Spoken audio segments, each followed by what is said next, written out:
रहमतुल्लाहि व बरकातुहू। नहमदुहु व नसल्ली अला रसूलिल करीम, अम्मा बाद, अऊज़ु बिल्लाहि मिनश शैतानिर रजीम, बिस्मिल्लाहिर रहमानिर रहीम। आज के सप्ताह वाली अंजुमन में मेरा मौज़ू किताबत है ख़वातीन और सुन्नत नबवी।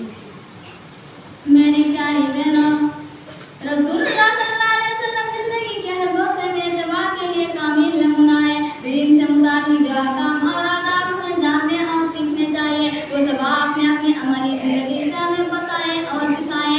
और आपका बताया हुआ हर अमल सुन्नत है। दीन का पूरा मुकम्मल ढांचा सुन्नत रसूल से खड़ा होता है। मसलन नमाज, रोजा, ज़कात और हज और दूसरे अहकाम व मुनासक का बुनियादी हुक्म तो कुरान मजीद में दिया गया है, लेकिन उनमें से किसी चीज की तफसीलात व तफसीलात नहीं बताई गई। यहाँ तक कि नमाज जैसी अहम चीज क्या बात, उसकी तादाद, उसकी रकात भी कुरान मजीद में बयान नहीं है।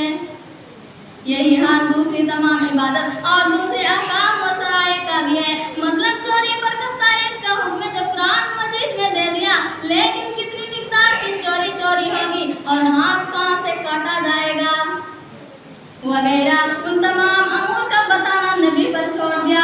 अब अगर हम सुन्नत को निकाल दें तो अगरचे हम दीन की उसूली बातों से वाकिफ होंगे, लेकिन उनकी अमली शकल इसी तरह बेखबर होंगे जिस तरह दूर जाहिलियत में दीन हनफी के पैरोकार थे। वो खाना काबा की दीवार से टीक लगाकर बैठ जाते और कहते कि ऐ मेरे रब, हम नहीं जानते कि तेरी इबादत किस तरह करें, वरना इसी तरह करते। उसे मालूम हुआ कि कुरान सुन्नत से वाज़ेह होता है, इसीलिए नबी सल्लल्लाहु अलैहि वसल्लम ने फरमाया, उतीतुल कुरान व मिस्लुहु माहु, मुझे कुरान दिया गया इसी की मानंद है, उसके साथ और भी। तो जिस तरह कुरान वाजिबुल अमल है, इसी तरीके से सुन्नत भी वाजिबुल अमल है। अल्लाह ताला ने पैगंबर सल्लल्लाहु अलैहि वसल्लम को इसीलिए भेजा है कि कुरान मजीद मफहूम ना रहे, बल्कि मुस्लिम और कामिल शक्ल में लोगों के सामने आ जाए। और आपने उम्रन ऐसा ही कर दिया।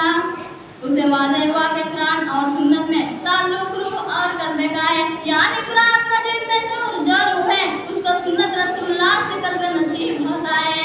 उन दोनों के बामी तरकीबी से दीन का पूरा अंजाम खड़ा होता है।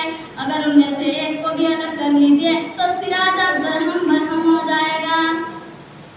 लिहाजा सुन्नत रसूल के इत्तिबा में जहाँ मर्दों ने बहुत पैरवी की है, वहीं औरतों ने भी सुन्नत रसूल को कमा हक़ अदा किया है। और बाद औरतें ऐसी है जो मर्दों से बढ़कर बहुत पैरवी करने वाली साबित हुई है और हक पर साबित कदम रहने वाली बने।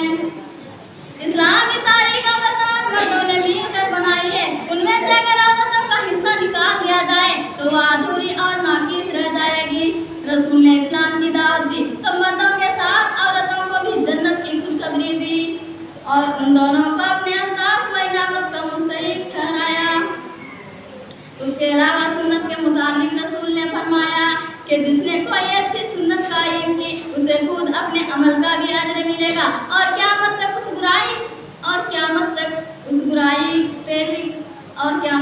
बुराई पैरवी करने वाले के अमल का भी